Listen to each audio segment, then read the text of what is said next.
In the summer of 1877, millions of people starved to death simultaneously. From the Madras Presidency in India to China, Brazil, and Egypt, bodies lined the streets. It was an event so lethal it hollowed out entire regions across multiple continents at exactly the same time. There was no global war and no massive plague.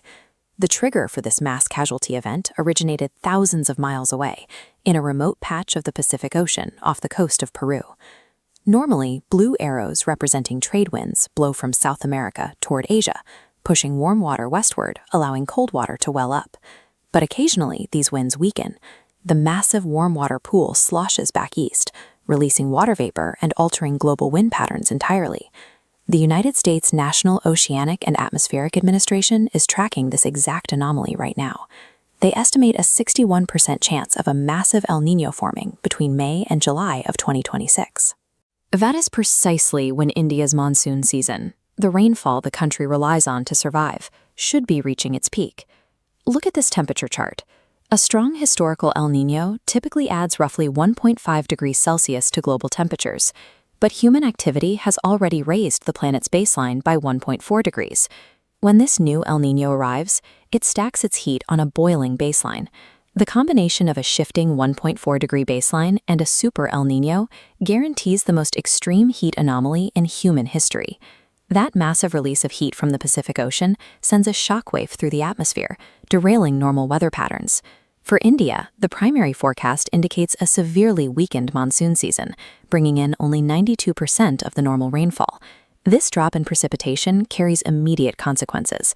Right now, 51% of all agriculture in India is completely dependent on that specific seasonal rain to water its crops. When the rains fail, crop yields plummet. That physical shortage translates instantly into severe food inflation. Data from previous extreme El Niño years shows that global food prices can surge by up to 9%. The reality of a globalized climate means that a 2-degree temperature spike in the water off the coast of South America directly dictates whether a family in Delhi or Nagpur can afford vegetables at their local market. The initial blow of a super El Niño does not rely on intense ambient heat to cause damage. It strikes the most vulnerable populations first by quietly starving the agricultural sector and crippling the local economy. But the direct heat will still hit the cities.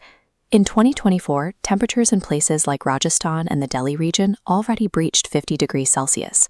With the impending El Niño, those record-breaking highs will serve as the absolute minimum baseline for what to expect in 2026. Surprisingly, the afternoon sun is not the primary mechanism of death. Human bodies recover from extreme heat by cooling down at night. But in Delhi in 2024, while daytime temperatures rose by 1.8 degrees, the nighttime temperature surged by a lethal 4.4 degrees. Look at this cross-section of a typical urban environment. This illustrates the urban heat island effect. By cutting down trees and paving over open spaces, cities have built massive thermal sponges. The concrete absorbs heat for hours and then spends the night suffocatingly radiating it right back into the air. Then there is a cruel paradox. Those who can afford it turn on air conditioners to chill their bedrooms, but every running AC unit pumps a continuous blast of intense exhaust heat outward, raising the ambient temperature of the street outside. The people absorbing that exhaust heat are the 380 million workers in India's informal economy. These street vendors, construction workers, and delivery drivers have no paid leave, no health insurance, and no legal protection to stop working when the temperatures hit lethal thresholds. There is a specific legal reason the government downplays this threat.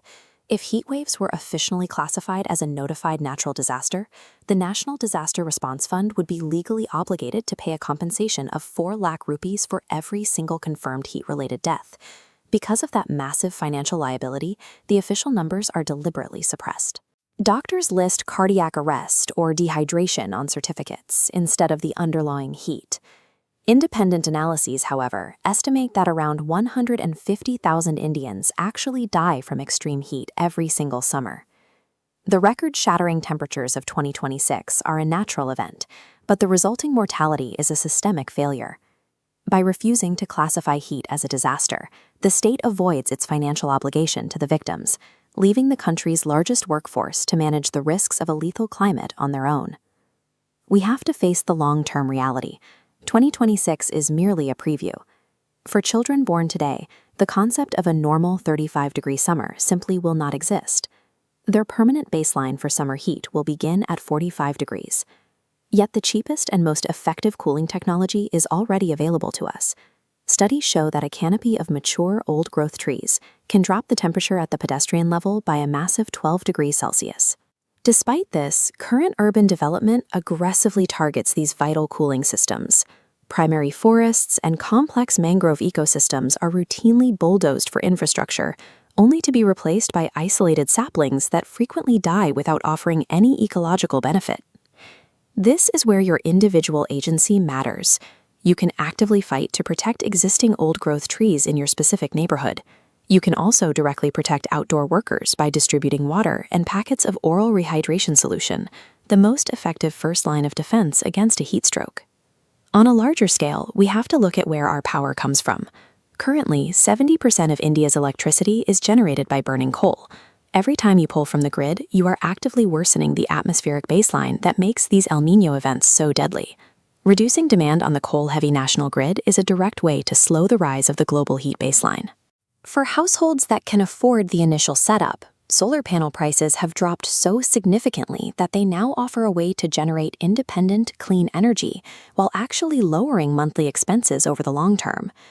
We do not have the power to stop the Pacific Ocean from heating up, but the final body count of the 2026 Super El Niño is not inevitable.